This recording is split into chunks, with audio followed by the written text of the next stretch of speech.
Okay, hello. I am going to try to create another video here about links between Judeo-Christianity and Taoism, and also just imparting a lesson about how to interpret scripture. So just a quick note. So if you think about God's perspective, it is holistic. It is whole system.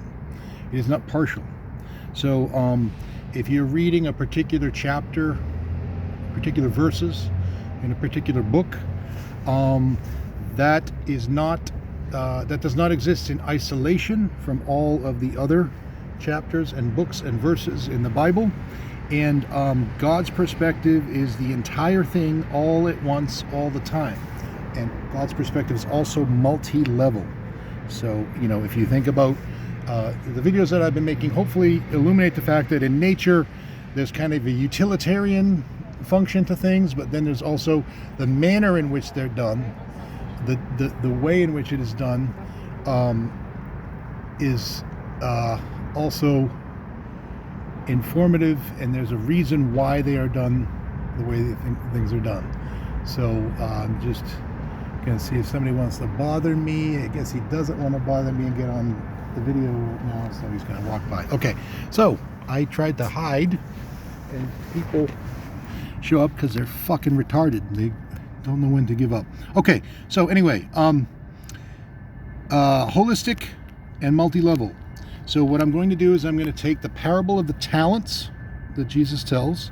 I'm going to take the parable of the Good Samaritan. I'm going to take the incident where Jesus encounters a Samaritan woman, and the yin-yang symbol, and probably some other things as we go along. Maybe the miracle of loaves and fishes, depending upon how tired I get, and just kind of synthesize them all. So I'm going to start with the parable of the talents. So the parable of the talents, a guy is going away and he needs people to take care of his money. So he picks 3 people. He gives one guy 5 talents. Okay, talents are not talents in terms of in this context. The word in the New Testament has to do with like a unit of measuring an amount of gold or silver. But so he gives one guy 5 talents, he gives one guy 2 talents, and one guy 1 talent. And he says, by the way, he admits to being someone who like harvests where he does not plant, or something to that effect. He's basically a thief. Okay, he tells them, you know, I harvest where I don't plant. In other words, I take things from people that don't belong to me. Okay, so he acknowledges this. He's a dick, and he also allocates unevenly. You see that's unfair. 5, 2, and 1. Anyway, so the guy who gets 5 invests it and creates 5 more. The guy who gets 2 invests it and gets 2 more. The guy who gets 1 buries it, doesn't invest it, and he just buries it to keep it safe. When the man who lent the money or provided the money for safekeeping comes back, he's delighted with the first man for doubling his money. He's delighted with the second man for doubling his money, and he excoriates the guy who buried it. He says, "You knew I was a man who harvests where I don't plant, and you didn't double my money." Now think about that guy. That's kind of good. Maybe the guy said, "You know what? You're a fucking dick. I'm not going to double your money. I'll bury it, and you'll just get back, you know, what you had." Anyway, what the guy does, the asshole, he takes the 1 talent from the guy he gave it to, who buried it, and he gives it to the guy who had 5 talents. So he steals again. He steals from this guy, from the 1 talent, and he gives it to the guy with 5. And there's, Jesus says something to the effect of, to those who have a lot, they will be given more. To those who have little, everything will be taken from them. Even that will be taken from them. And you think about that, that is just fundamentally unfair. Your child self should object to that and be like, what the fuck? If that's the way God is, you know what? I'm out on that stuff. So it's the parable of the talents. Now, if you consider that in the light of the incident with the Good Samaritan. So you have a Good Samaritan, you have a victim who has been robbed. So think about the 1 buried talent. He's lying on the side of the road, he's on the ground, and he has been robbed by robbers, in the plural. And everything's been taken from him, and his clothes, everything. And two people pass by, pretty sure it's a priest and a Levite, and they see him, but they don't do anything. And then the Good Samaritan comes by and goes to where he is. He says he comes to where the guy is, and then he helps him, and he brings him to an inn, and he gives the innkeeper 2 denarii, which is a substantial amount of money. It's like I believe it's something like a year's wages or something like that in that time. And he gives the innkeeper that money, and he says, whatever this guy needs, you know, if you need more, I'll I'll bring back more when I come back. So he helps the Good Samaritan. The Good Samaritan helps this man who is a Jew. And one of the things about the Good Samaritan story is that Samaritans and Jews aren't supposed to interact in certain ways. And that surfaces in the third story I'm going to talk about, which is the Samaritan woman. Jesus goes to a well, he sees a Samaritan woman and starts talking to her. And the Samaritan woman says, who are you to be talking to me? You're not supposed to... Jews and Samaritan women aren't supposed to be talking to each other. There's rules about what women can do, and there's rules about Jews and Samaritans. What are you doing? Anyway, they talk for a little bit, and you know, they talk about her relationship history, and he says, you know, the five men that you've been with, you were not your husband, and the man you're with now is not your husband. So the number 5 surfaces. You have Jesus and a woman, 2 people talking, and then number 5 surfaces, and then it basically pulls the 6th person in, just as in the parable of the talents. The guy with 5 that doubled it gets the victim's talent. In the interaction between Jesus and the Samaritan woman, she's had 5 husbands, men, and he mentions the 6th one, and he says, the man you're with now is not your husband. So if you think about the inappropriateness of a woman not being with a man who's not her husband, it's analogous to Jesus talking to a Samaritan woman. It's inappropriate, and it's also analogous to a Samaritan helping a Jew.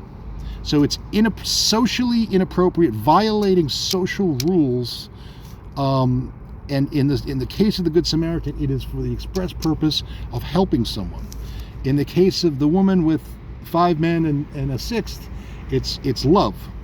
So you have this concept of breaking social norms, violating social norms because of a higher principle being involved. So if you look at the structure of the 5 talent story, and you think about the Good Samaritan, you can conceive of it this way, and then you might want to look at the yin yang too. The priest and the Levite are the eyes of the Good Samaritan. Each eye sees the suffering of the victim. And you know what happens when you have 2 eyes and you look at something, even though there's 2 images, it converges, it makes 1 image. So the Good Samaritan looks at the victim with a left eye and a right eye. Both eyes see the suffering. Okay, and it becomes 1 picture. If you look at the yin yang, one of the things it represents is you have 2 eyes, and they converge and they make 1 picture. Okay, so the suffering is viewed by the eyes, but the eyes don't help the victim. The eyes don't help the man who was robbed. The eyes can't help the man that was robbed. The eyes can only be receptive, like black here. The eyes can be receptive to his pain. What up here you have, all right, I'm gonna get back to that in a second. Up here you have 5, like the number of toes on a foot. So the Good Samaritan goes to where the victim is. You know, you have the 5 joining the 1. And so the Good Samaritan goes to where the person is, and these 5 are doubled in the parable of the talents. So you have 2 feet, each with 5 toes, and the eyes see the victim. And what happens is the 2 in the parable of the talents, the 2 talents are also doubled. What happens is the eyes see what exists. They're receptive to reality.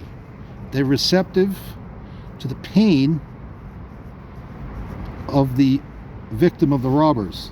And then a second image is created in the mind of the Good Samaritan of that person not suffering anymore. He sees the person, as the victim, as naked and beaten by the side of the road, and he envisions the person in a safe place with clothes on and fed and cared for and healing. Okay, so the idea is the eyes are like, it's like a coin. You have reality, which is the suffering of the victim that is viewed through the eyes, and then you have imagination, creativity that envisions a better situation for that victim. And so you combine in this web, you combine receptivity with creativity, and that is the essence of empathy and kindness and caring. Being receptive to the feelings of others, being receptive to pain, seeing it as it is, and then after that, creatively imagining a better situation for that person. Basically, you look at a situation, you say, how is this unfair? And then if it is unfair, how can I correct it and make it either fair or more fair? So you end up with the feet, and then of course the hands have 5 too. So this is about action, and this is about perception. This is creative action to improve the world, and this is receptive perception of the pain of the victim. Okay, so I'm just going to see,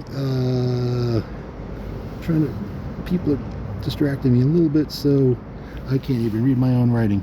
Anyway, that's the basic idea. I did want to talk about one other thing. So if you think about the 2 eyes, so in the I Ching, the feminine or receptive is represented as a broken line. So you have the first 2 people come along, they represent the 2 eyes. They see, one eye sees, the other eye sees. The third, the Samaritan, is creative. It acts. So if you take 2 receptives and 1 creative, if you take 2 yin and 1 yang, 2 feminine and 1 male, what you get is the trigram for thunder. And the reason that's important is that if you think about being a fetus in a womb, the thunder of the mother's heart above you. So you're in the womb, you've got the umbilical cord here, and the mother's heart is like a conscience. And so, how does the mother's body treat a fetus when the fetus is in the body?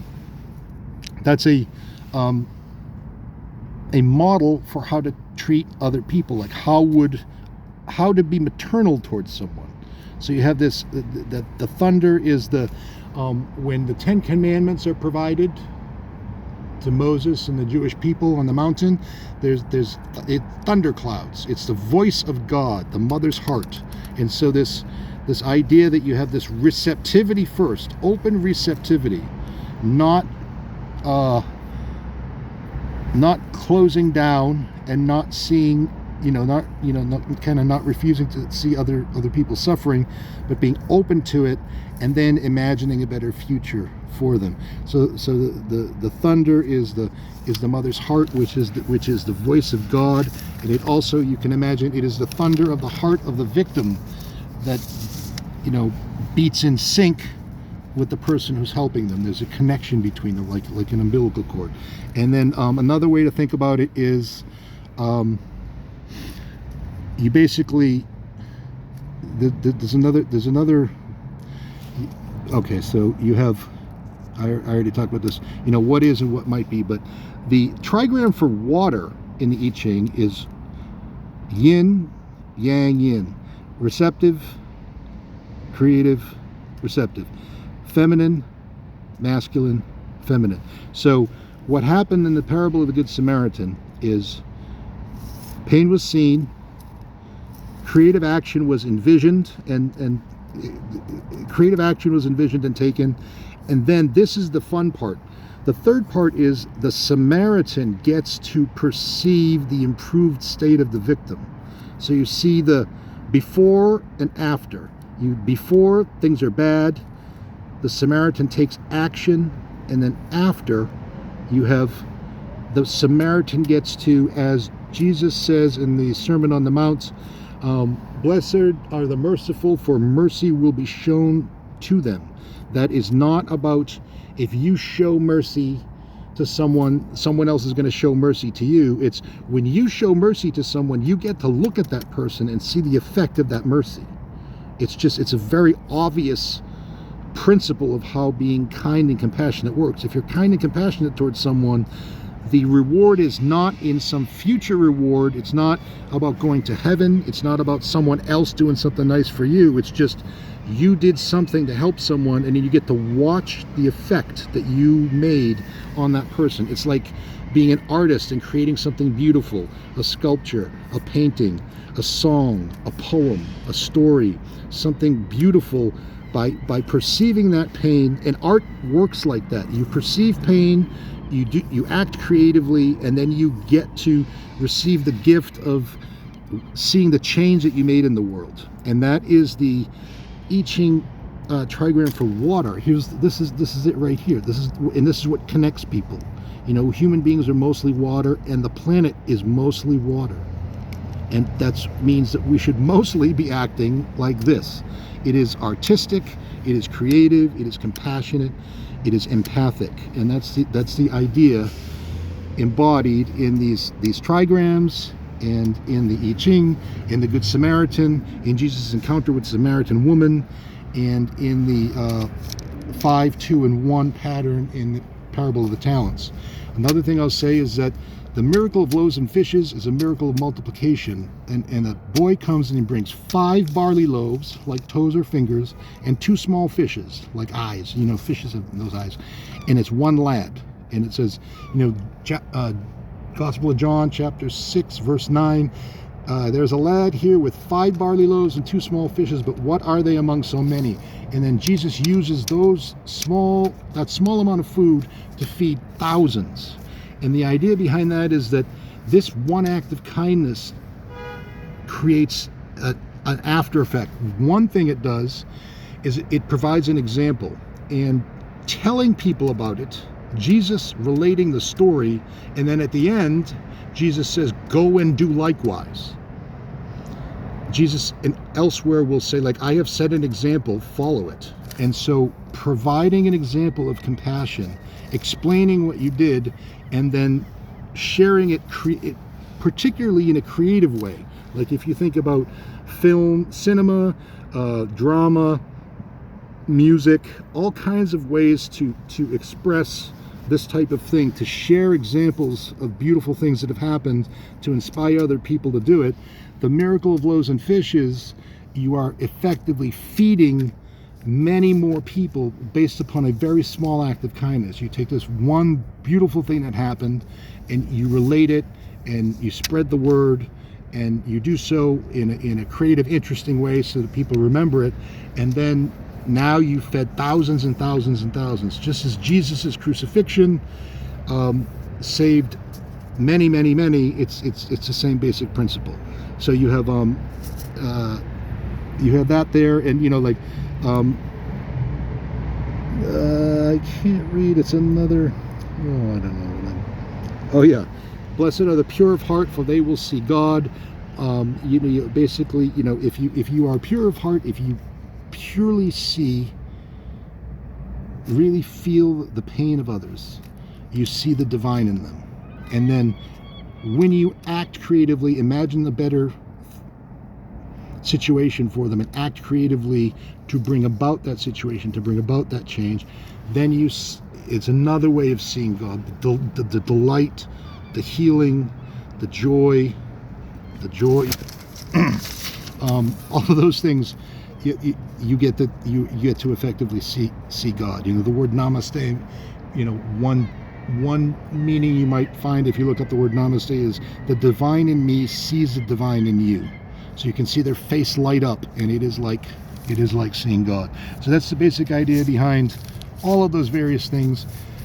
And the underlying principle, one of them, 2, the Bible is empathy encoded. You always got to be thinking about empathy. You always have to be thinking about empathy. The narrow gate is the shortest verse in the Bible. Jesus wept. Jesus weeps on behalf of people who are sorry about Lazarus dying, and he grieves for them. He grieves on behalf of other people. And just as a good Samaritan goes to the place, Jesus sees the pain and weeps, and just as the good Samaritan goes to the place where the suffering is, doubting Thomas, the apostle who will be known as doubting Thomas, says, let us go and die with him. And so the idea is to go and die with him. And so that idea of doubting Thomas taking his hand and putting it into Jesus's side, it is trying to experience what Jesus actually felt, the pain of being stabbed in the side. By putting his hand in there, it is on one level not trying to erase his own doubt. It is trying to experience, to the extent that he can, the suffering that Jesus did. And that's kind of the idea behind all of this stuff. So I know I stumbled around a little bit and it got a little blurry. I hope it was clear. It's been a very long day.